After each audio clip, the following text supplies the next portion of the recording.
Wala nang atrasan ang House Prosecution Team. Yan ay kahit pa lumabas sa pinakabagong survey na mataas ang satisfaction ratings ni VP Sara. Anila, hindi popularity contest ang impeachment trial. May politiko update si Isaiah Mirafuentes.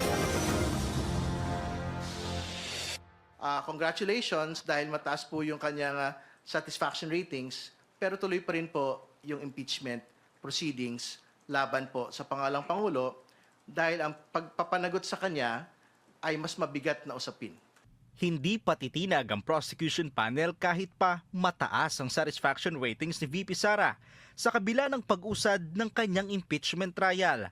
Inulan man ang mga aligasyon, dumami pa rin ang kontento sa performance ng bise ayon sa isang survey. It would be good to remember what happened during the impeachment trial of the late CJ Corona. No, matatandaan ho natin, at the start, hindi ho mataas yung suporta ng publiko dun sa impeachment proceedings. But when they started to see the evidence, the tides change. At kung pagbabasihan lang din ng mga survey, marami rin daw ang nagsasabing pabor sila sa impeachment. Ang impeachment kasi ay proseso ng accountability.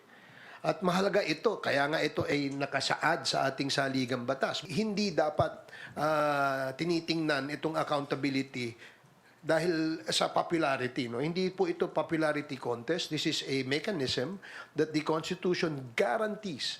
Ang dapat daw abangan ay ang resulta ng mga survey kapag nailatag na ang mga ebidensya laban kay VP Sara. Sa susunod na linggo, posibleng tapusin na raw ang pagtalakay ng prosekusyon sa grave threats at uusad na ang issue patungkol sa confidential funds. Para sa Politico Nightly, Isaiah Mirafuentes, Abante.